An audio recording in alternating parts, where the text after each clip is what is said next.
এই মেয়েটি নিজের সেফটির জন্য সামর্থ্যের বাইরে হাই সিকিউরিটি যুক্ত একটি অ্যাপার্টমেন্টে শিফট হয়, কিন্তু সেখানে মেয়েটি আরও বিপদে পড়ে যায়, কারণ বাড়ির মালিক ভিয়া হিডেন ক্যামেরার মাধ্যমে সবসময় মেয়েটির উপর নজর রাখত। কিন্তু বাড়ির মালিকের আচরণে মেয়েটি কখনোই তা বুঝতে পারেনি। শেষ পর্যন্ত বাড়িওয়ালা মেয়েটিকে পাওয়ার জন্য মেয়েটির সাথে যা করে তার চিন্তাও করতে পারবেন না। প্রতিবারই মনে হবে মুভির পুরো কাহিনী ধরে ফেলেছেন, কিন্তু তার পরপরই দেখবেন গল্প আবারও এক নতুন দিকে মোড় নিচ্ছে। এমনই এক সাসপেন্সে ভরা গল্প নিয়ে আমাদের আজকের মুভি দ্য ল্যান্ডলর্ড। মুভির শুরুতে দেখা যায় ফায়ার অ্যালার্ম বেজে ওঠার জন্য এই রুমের সামনে ভিড় জমেছে। এরপর রুমে গেলে বুঝতে পারে ওভেনে কিছু ওভারহিটেড হওয়ায় ফায়ার অ্যালার্ম বেজেছে। বাসায় কারো শব্দ নেই, তাই বাথরুমে গেলে দেখা যায় একটা মেয়ের লাশ। সিন শিফট হয়ে মুভির মূল চরিত্র অ্যালিসাকে দেখানো হয়। সে এই হোটেলটায় থাকে। আপন বলতে শুধুমাত্র এই পোষা বিড়াল জোডি আছে।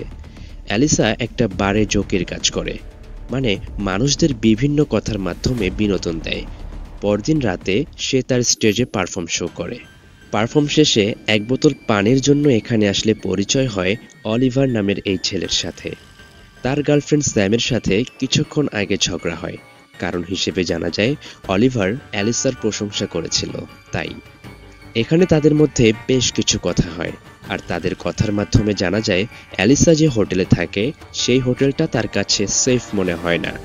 কোনো একটা লোক তাকে সব সময় নজরে রাখে এমনটা মনে হয়, তাই সে একটা ভালো মানের বাসা খুঁজছে। এই বলে বার থেকে বেরিয়ে আসে। তখন অলিভার অ্যালিসাকে একটা কার্ড দিয়ে বলে, যদি চাও তো আমি তোমাকে বাসা খুঁজে দিতে পারি, আমার কাজই এটা। মানে বুঝছেন তো, দালাল টাইপ আর কি। অলিভার জানায়, আমার এখন কাজ নেই, আমি নতুন কাজ খুঁজছি, আর তাছাড়া অত ভালো বাড়িতে থাকার জন্য অ্যামাউন্টও আমার নেই। অলিভার বলে, এগুলো সবই আমি ম্যানেজ করে দিব, ডিসকাউন্ট করিয়ে দেব। তারপর অ্যালিসা কাল আসার জন্য রাজি হয়ে যায়। পরদিন তারা সেই বাড়িটায় আসে। অ্যালিসা তো এসেই বলতে থাকে, এত সুন্দর জায়গা, নিশ্চয়ই ভাড়া এত বেশি হবে যে আমার থাকা হবে না। কিন্তু অলিভার বলে, চিন্তা নেই, তারা অনেক ভালো, তোমার সমস্যা তারা বুঝবে। এরপর বাড়ির মালিক রবার্ট এবং তার বোন হেলেনের সাথে দেখা হয়। প্রথম দেখাতেই রবার্ট অ্যালিসার খুব প্রশংসা করতে থাকে। এতে অ্যালিসা বেশ অবাক হয়, কারণ চেনা নেই জানা নেই, মাত্রই দেখা, আর এত প্রশংসা যেন কবে থেকেই চেনে। রবার্ট রুম দেখাতে নিয়ে যায়। অ্যালিসার বাসা খুবই পছন্দ হয়। বাসায় সব রকম সুযোগ সুবিধা ছিল, তার সাথে হাই সিকিউরিটি তো আছেই। এটাই যেন সবচেয়ে স্বস্তির কারণ। অ্যালিসা রবার্টকে জিজ্ঞেস করে এই বাসার আগের মানুষ কেন চলে গিয়েছিল। অলিভার কিছু বলতে যাবে, তখনই রবার্ট জানায় এখানে আগে একটা মেয়ে থাকতো, নাম মেগান। মেয়েটি আত্মহত্যা করে, তাও বাথরুমে। এটা শুনে অ্যালিসা একটু ভয় পেয়ে জিজ্ঞেস করে, কোনোভাবে আবার হত্যা টত্যা হয়নি তো? রবার্ট ভরসা দেয় এখানে অ্যালিসার কোনো রকম অসুবিধা হবে না, রবার্ট নিজে তার খেয়াল রাখবে মেয়ের মতো। তখন অলিভারের আরেকজন ক্লায়েন্ট কল করলে সে চলে যায়। তারা দুজন থেকে যায়। এরপর রবার্ট বলে তার একজন মেয়ে আছে, কিন্তু বাহিরে থেকে পড়াশোনা করছে, আর অ্যালিসাকে তার মেয়ে জেইনের মতোই লাগে, তাই মেয়ের মতোই খেয়াল রাখবে। এসব শুনে অ্যালিসা ভীষণ খুশি হয়। সব জিনিসপত্র নিয়ে নতুন বাসায় শিফট হয়ে যায়। রবার্ট ফ্ল্যাটের চাবি দেখিয়ে বলে এখানে একটা এমার্জেন্সি বাটন আছে, এই অ্যাপার্টমেন্টের যেখানে থেকেই এই বাটনে প্রেস করা হবে পুলিশ সাথে সাথে খবর পেয়ে যাবে। এই বাটনের ব্যাপারটা একটু মনে রাখবেন, ঠিক আছে? রবার্ট অ্যালিসার জিনিসপত্র উঠাতে সাহায্য করে, তাই অ্যালিসা রবার্টকে ধন্যবাদ দিয়ে বিদায় জানায়। অ্যালিসা নিজের মতো করে ঘর গোছাতে থাকে। এদিকে এক আশ্চর্য বিষয় দেখা যায়।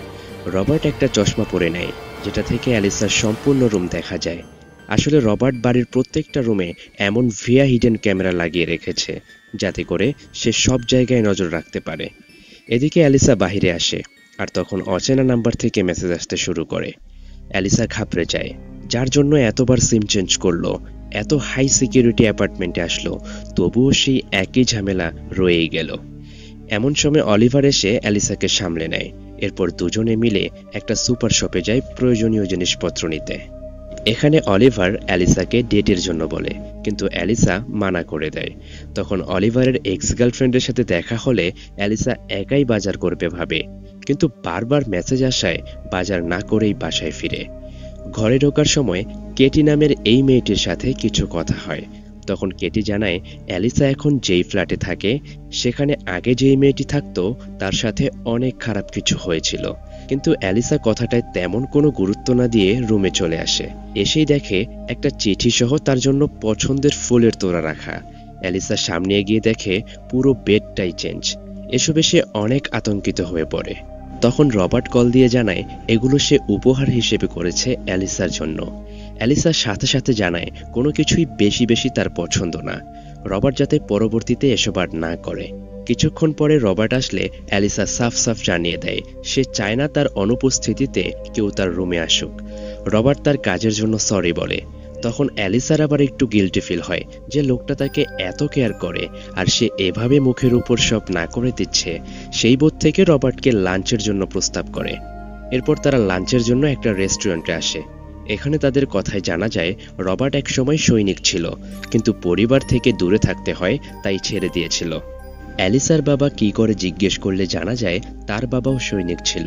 তার জন্মের দিন একটা মিশনে গেলে মারা যায়। এমন সময় অলিভার চলে আসে, তাই রবার্ট কোনো এক কাজ আছে এই বলে দুজনকে রেখে উঠে যায়। তখন আবার অ্যালিসা অলিভারকে জানায় যে তাদের মধ্যে কি কথা হলো। অলিভার রবার্টের মেয়ের কথা শুনে একটু অবাক হয়, কারণ রবার্টের যে মেয়ে আছে এটা অলিভার জানতই না। সে শুধু জানে রবার্টের ডিভোর্স হওয়ার পর একটু অন্যরকম হয়ে যায়, আর তখন থেকেই রবার্ট তার বোন হেলেনের সাথে থাকতে শুরু করে এবং বাড়ির দেখাশোনা করে। সিন শিফট হয়। রবার্ট বাড়িতে আসলে তার বোন তাকে জিজ্ঞেস করে সে ঠিকমতো ওষুধ খাচ্ছে কিনা। এখান থেকে বোঝা যায় রবার্ট মানসিক চাপের জন্য কিছু ডোজ নেয়, যেটা না নিলে সে অনেক উল্টাপাল্টা কাজ করে। আর 2 মাস হলো সে কোনো ওষুধ খাচ্ছে না, তাই হেলেন তার উপর একটু চিৎকার চেঁচামেচি করে। এতে করে রবার্ট বেশ রেগে যায়। নিজেকে শান্ত করার জন্য তার মেয়ে জেইনের নাম্বারে কল দিয়ে কথা বলে। এরপর সে চলে যায় তার সিক্রেট রুমে। চশমাটা পরে দেখতে থাকে অ্যালিসাকে। তখন দেখা যায় অ্যালিসা মাত্রই অলিভারকে নিয়ে রুমে এসেছে, তাকে ডিনার করাবে। তাই চশমাটা পড়লে যেহেতু সব বাস্তবই মনে হতো, তাই রবার্ট নিজেকে তাদের মাঝেই মনে করছিল। এজন্য অলিভারের ওপর চিল দিয়ে বলতে থাকে অ্যালিসার থেকে দূরে থাকো। আর তখনই হেলেন চিল্লানো শুনে রুমে চলে আসে আর জিজ্ঞেস করতে থাকে হাতে এটা কি। রবার্ট কিছু বলতে চায় না, তাই হেলেন জোর করে চশমাটা পরে নেয় আর সব বুঝতে পারে। এসবে হেলেন খুব রেগে যায় আর বলতে থাকে ওষুধ না নেওয়ার জন্যই সে এসব উল্টাপাল্টা করছে। রবার্ট বলে তেমন কিছুই না, অ্যালিসার সেফটির জন্যই সে এসব করছে। হেলেন ফোন নিয়ে কাউকে কল করতেই যাবে, তখন রবার্ট বলে সে যেন জেইনকে এসব কিছুই না জানায়। হেলেন বলে ওহ, তাহলে তুমি জেইনকে না জানিয়ে এসব করছো, তাহলে তো ওকে সব জানাতেই হয়।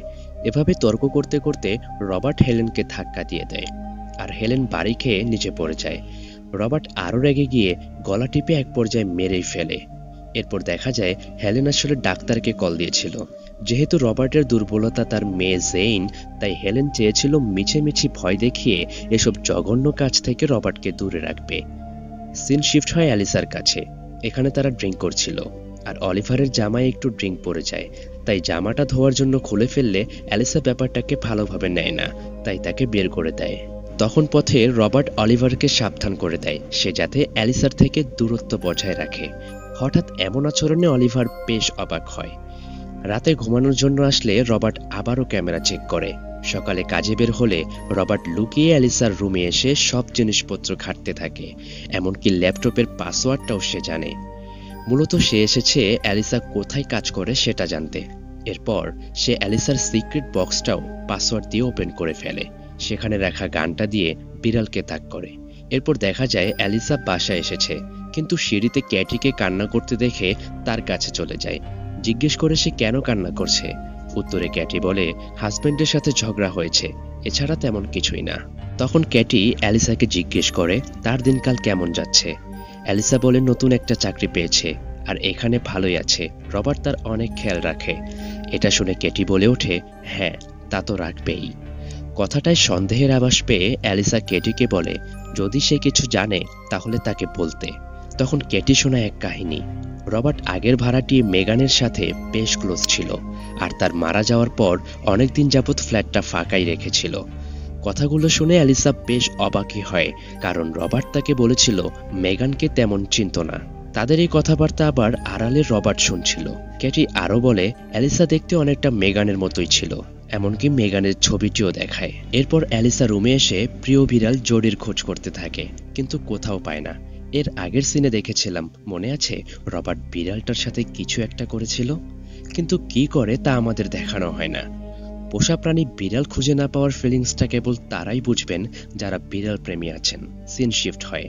রবার্ট কেটির পথ আটকে দাঁড়ায় আর হুমকি দিয়ে বলে অ্যালিসাকে তার ব্যাপারে যা যা বলেছে তার সবই মিথ্যা, এটা যেন সে অ্যালিসাকে জানিয়ে দেয়, নয়তো কেটি যে তার বাচ্চা অ্যাবর্শন করিয়েছে এটা রবার্ট তার হাজব্যান্ড অ্যাডামকে বলে দেবে। এই গোপন কথাটা রবার্ট কিভাবে জানলো, এটাই কেটি বেশ ঘাবড়ে যায়। এদিকে অ্যালিসা জোডির নিখোঁজের পোস্টার ছাপিয়েছে। তখন অলিভারও এই সংবাদ শুনে অ্যালিসার কাছে আসে তার প্রিয় বিড়াল জোডিকে খুঁজতে সাহায্য করবে।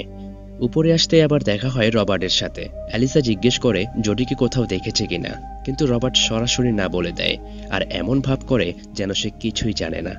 হেলেনের কথা জিজ্ঞেস করলে রবার্ট জানায় হেলেন কিছুদিন হলো বাইরে গেছে, তার নানি পড়ে গিয়ে কোমর ভেঙে ফেলেছে, তাই সেখানে গেছে। ভাবা যায় কি মিথ্যা কথা, নিজের বোনকে মেরে ফেলেছে অথচ একটু অনুশোচনা নেই। উল্টো সিনেমার টিকিট দেখিয়ে বলে হেলেন তো 2টো টিকিট কিনেছিল, কিন্তু হঠাৎ বাহিরে যাওয়ায় আমি চিন্তা করেছি তোমাকে নিয়ে যাই। অ্যালিসা বলে আমি যেতাম, কিন্তু এখন আমি অলিভারকে নিয়ে জোডিকে খুঁজতে বের হব। এটা শুনে রবার্ট বেশ রেগে যায় যে তুমি অলিভারের সাথে যাচ্ছ, ছেলেটা ভালো নয়। তখন অ্যালিসাও রেগে যায় আর বলে তাহলে আমার লাইফে আমি কি করব না করব তাকে আপনি ঠিক করবেন, দেখুন এসব আমার পছন্দ নয় বলেই চলে যায়। রাস্তার মানুষদের লিফলেট দিতে থাকে যাতে জোডিকে দেখতে পেলে কল দিয়ে জানায়। অলিভার বলে কিছু খেয়ে নেওয়া উচিত, যেহেতু সে সকাল থেকেই কিছু খায়নি, তাই তারা খাবার খেতে বসে। এদিকে অলিভারের এক্স অলিভার যেখানে থাকে সেখানে চলে আসে। এরপর দেখা যায় অ্যালিসা অলিভারের সাথে ঘনিষ্ঠ মুহূর্ত কাটাচ্ছে, কিন্তু হঠাৎ করেই মাঝপথে কি মনে করে চলে আসে আর বলে আজ এ পর্যন্তই। এই বলে নিজের বাসায় আসে। বাসায় ঢুকতেই সেই আননোন নাম্বার থেকে মেসেজ আসে, তাই সে অলিভারকে সন্দেহ করে কিছু একটা জিজ্ঞেস করতে যাবে, আর তখন দেখে অলিভারের এক্স তার রুমে। একজন না যেতেই আরেকজন হাজির। ভুল বুঝে অ্যালিসা বেশ রেগেই সেখান থেকে চলে যায়। সিন শিফট হয়। পথে ক্যাটি অ্যালিসাকে দাঁড় করিয়ে বলে সেদিন যা যা বলেছিল রবার্টের নামে সেসব মিথ্যে। এরপর রাতে অ্যালিসা বার স্টেজে পারফর্ম করছিল। এটা দেখতে আবার রবার্ট এসেছে। স্টেজে কার জীবন সঙ্গী কেমন হবে এটা নিয়ে কথা বলছিল। এখানের কিছু কথা রবার্টের খারাপ লাগে, তাই সে বাসায় এসে অ্যালিসার ল্যাপটপ থেকে সেই আননোন নম্বর যেটা থেকে অ্যালিসাকে ডিস্টার্ব করা হয় তাকে ইমেল করে আজ রাতে দেখা করার জন্য বলে। ওদিকে বারের ম্যানেজার অ্যালিসাকে বলে তোমার বাবা এসেছিল। তখন সাথে সাথে কল দিয়ে জানায় আজ স্টেজে যা বলেছে তা শুধুই মজা করার জন্য। এরপর অ্যালিসা বাসায় আসে আর পেছন থেকে অলিভারের গার্লফ্রেন্ড অ্যালিসাকে ডাক দেয়। অ্যালিসা একদম চমকে যায়। তখন মেয়েটি পরিচয় দিয়ে বলে আমি ইলি, মানে যে অচেনা নম্বর থেকে ডিস্টার্ব করত সেই হচ্ছে এ। আরও বলতে থাকে অলিভার ভালো ছেলে না, সবার মন নিয়ে খেলা করে ইত্যাদি ইত্যাদি। এই বলতে বলতে ছুরি বের করে। তখন রবার্ট এসে অ্যালিসাকে বাঁচিয়ে নেয়। অ্যালিসা ভয়ে রবার্টকে জড়িয়ে ধরে, মানে এটা হলো রবার্ট অ্যালিসার আরেকটু বিশ্বাস অর্জন করে কাছের মানুষ হলো। এরপর পুলিশ আসলে রবার্ট সব সামলে নেয়। এরপর অ্যালিসা তার জীবন বাঁচানোর জন্য ধন্যবাদ জানায়। অ্যালিসা তো কৃতজ্ঞতায় ভাসছে, কিন্তু সে তো এটা জানে না যে সব কিছুর পেছনে এই রবার্টই আসল কালপ্রিট। তখন রবার্ট বলে এই বৃহস্পতিবার থ্যাঙ্কসগিভিং ডে আর তার মেয়ে জেইনের বার্থডে, তাই দুটোই একসাথে পালন করবে। সেদিন জেইনও আসবে। অ্যালিসা যেন তাদের সাথে থাকে। অ্যালিসা জানায় মন ভালো হলে চলে আসবে। রাতে অ্যালিসা কাজে যায়। সেখানে অলিভার দেখা করতে আসে, কিন্তু অ্যালিসা রাগ করে থাকে। এক পর্যায়ে সবকিছুর জন্য সরি বললে অ্যালিসা মেনে নেয়। পরদিন বাসার সিঁড়ি দিয়ে ওঠার সময় দেখে রবার্ট হাত ভেঙে বসে আছে। না, আসলে বসে তো নেই, কোথায় যেন যাচ্ছে। জিজ্ঞেস করলে জানায় পড়ে গিয়ে হাতে বেশ চোট পেয়েছে। হাত ব্যথা, তাতে আফসোস নেই। আজ যে জেইনের বার্থডে, কিভাবে সব সাজাবে, কিভাবে কেক বানাবে তা নিয়ে বেশ দুঃখ প্রকাশ করে। তাই অ্যালিসা বলে সে কেক নিয়ে আসবে, আর রবার্ট তো এটাই চেয়েছিল। এরপর দেখা যায় অ্যালিসা নিজ হাতে কেক বানিয়েছে। তখন অলিভার কল দিয়ে থ্যাঙ্কসগিভিং এর শুভেচ্ছা জানায়। অ্যালিসা বলে সে রবার্টের ফ্যামিলির সাথে সময় কাটাতে যাচ্ছে। অলিভার মন খারাপ করেও করে না, কারণ তাদের মধ্যে সম্পর্কটা ভালো যাচ্ছে না। অ্যালিসা কেক আর ফুল নিয়ে রবার্টের বাসায় আসে। এসে দেখে সবকিছুই অনেক সুন্দর করে সাজানো। রবার্ট অ্যালিসাকে ড্রিঙ্ক খেতে বলে, ততক্ষণে সে রেডি হয়ে আসছে। অ্যালিসা সামান্য ড্রিঙ্ক নেয়। এরপর রবার্ট আসলে পরিবারের বাকি সবাই কোথায় জিজ্ঞেস করলে বলে হেলেন তার নানির জন্য আসতে পারেনি, আর জেইন পথে আছে। আসলে হেলেন আসবে কি করে, সে তো বেঁচেই নেই। কিন্তু এটা তো আর অ্যালিসা জানে না। টেবিলে অনেক গিফট রাখা ছিল। সেখান থেকে অ্যালিসাকে একটা বক্স নিতে বলে, যেটা একটা চেন ছিল। রবার্ট সেটা পরিয়ে দিলে অ্যালিসা বেশ বিরক্ত হয়। তখন রবার্টকে কেউ কল দিলে জেইনের কথা বলে বের হয়ে যায়। এরপর অলিভারকে দেখানো হয়, সে খাবার অর্ডার দিতে এসেছে। সেখানে ক্যাটির সাথে দেখা হলে শুভেচ্ছা জানায়, কিন্তু ক্যাটি শোনায় দুঃখের কাহিনী। এদিকে অ্যালিসা একা একা কি করবে, তাই বাসা ঘুরে ঘুরে দেখছিল। তখন জেইন ও রবার্টের কিছু ছবি দেখতে পায়। একটা অ্যালবামে জেইনের অনেক ছবি ছিল, কিন্তু হঠাৎ একটা জায়গায় অ্যালিসার চোখ আটকে যায়। তখনই অলিভার আর ক্যাটির কথাবার্তা দেখানো হয়। ক্যাটি জিজ্ঞেস করে অলিভার এই দিনে একা কেন, অ্যালিসা কোথায়? অলিভার বলে অ্যালিসা রবার্ট আর তার মেয়ের সাথে সময় কাটাচ্ছে। রবার্টের মেয়ে? কথাটা শুনে ক্যাটি বলে ওঠে, রবার্টের তো কোনো মেয়ে নেই, অন্তত এখন নেই, তবে ছিল, 7 বছর আগে মারা গেছে। এরপর থেকে রবার্ট তার বোন হেলেনের সাথে থাকা শুরু করে। এসব শুনে অলিভার বলে রবার্ট তাহলে মিথ্যা কেন বলবে? ক্যাটি বলে হয়তো অ্যালিসা মেগানের মতো দেখতে, তাই। এরপর সিন শিফট হয়ে দেখানো হয় যে কিসে অ্যালিসার চোখ আটকে গিয়েছিল। অ্যালবামে জেইনের মৃত্যুর সার্টিফিকেট রাখা ছিল। এরপর লক্ষ্য করে তাকে যে লকেটটা দেয়া হয়েছে সেটা জেইনের, একটা মৃত মেয়ের লকেট তার গলায়। এতদিন রবার্টের মুখে যা শুনেছে সবই মিথ্যে, আর সে নিজে এখন বিপদে আছে বুঝতে পেরে দৌড়ে পালাতে নেয়। ঠিক তখনই বিড়ালের আওয়াজ শুনতে পেয়ে দাঁড়িয়ে যায়। বুঝতে পারে এটা তার প্রিয় বিড়াল জোডির আওয়াজ। এরপর আওয়াজ অনুসরণ করে সেই সিক্রেট রুমে চলে আসে। দেখতে পায় সেই চশমা, কোনো কিছু না ভেবেই পরে নেয়, আর দেখে নিজের রুমে চলে এসেছে। অ্যালিসা যেন আকাশ থেকে পড়ল। এরপর প্রত্যেকটা রেকর্ডেড ফাইল চেক করে বুঝতে পারে রবার্ট এতদিন তার উপর এভাবে নজর রেখেছে। হঠাৎ মেগান নামের একটা ফাইল চোখে পড়ে। সেখানে গেলে দেখতে পায় রবার্ট নিজেই মেগানকে মেরে ফেলেছিল। অ্যালিসার সহ্য করতে পারে না, চশমা খুলে ফেলে। এরপর পাশের রুমে জোডিকে পেয়ে যায়, নিতে যাবে, তখন দেখে আবার হেলেনের লাশ। এর মধ্যে রবার্ট চলে আসে। সে এত সব কেন করেছে জিজ্ঞেস করলে বলে অ্যালিসার জন্যই করেছে। হঠাৎ অ্যালিসা অজ্ঞান হয়ে যায়। বুঝতে পারে ড্রিঙ্কে কিছু মেশানো হয়েছিল। এরপর অ্যালিসাকে জেইনের মতো করে সাজিয়ে চেয়ারে বসিয়ে রাখে, আর জ্ঞান ফিরলে বাচ্চা পালন করতে বলে। অ্যালিসা কথা না শুনলে বিড়াল মারার হুমকি দেয়। তখন অলিভারকে দৌড়ে আসতে দেখা যায়। এখানকার পরিস্থিতি আন্দাজ করেই অলিভার অ্যালিসাকে বাঁচাতে এসেছে। রবার্ট দরজা খুলতে চায়, আর এই সুযোগে অ্যালিসা চাবিটা নিয়ে অন্য রুমে এসে ইমার্জেন্সি বাটন চাপতে শুরু করে। তখন রবার্ট জানায় এতে কোনো ইমার্জেন্সি বাটন নেই। ওই যে বলেছিল যেখান থেকেই এই বাটনে প্রেস করা হোক পুলিশ জেনে যাবে, মূলত এগুলো অ্যালিসার আস্থা পাওয়ার জন্যই বলেছিল। ততক্ষণে অলিভার ভেতরে চলে আসে। রবার্ট তখন অলিভারকে গান পয়েন্টে রেখে অ্যালিসাকে বাইরে আসতে বলে, নইলে অলিভারকে মেরে দিবে। আর রবার্ট অ্যালিসাকে জেইন বলেই ডাকছিল। তখন অ্যালিসা একটা বুদ্ধি করে বেরিয়ে আসে। তারপর ড্যাড বলে সম্বোধন করে কথার জালে ফাঁসিয়ে সব শুনে নেয়। কেন মেগানকে মেরেছিল জানতে চাইলে রবার্ট বলে মেগানের সাথে তার সম্পর্ক হয়ে গিয়েছিল, তাই মেরে ফেলেছে। এসবের মাঝে অ্যালিসা চেইনটাকে রবার্টের মুখে ছুঁড়ে মারে, আর অলিভার এসে গান ফেলে দেয়। বেশ ধস্তাধস্তির মধ্যে গান থেকে গুলি বের হয়ে গেলে রবার্ট মারা যায়। তারপর 3 মাস পরের সিন দেখানো হয়, যেখানে অ্যালিসা আর অলিভার বেশ হ্যাপি আছে। তারা রাস্তা দিয়ে কোথাও যাচ্ছে, আর তখন রবার্ট ও স্যামকে দেখতে পায়। আসলে এই দেখাটা ছিল অ্যালিসার মনের ভ্রম, কারণ সে ওই ঘটনাগুলোয় অনেক ভয় পেয়েছিল। আর মুভি এখানেই শেষ হয়।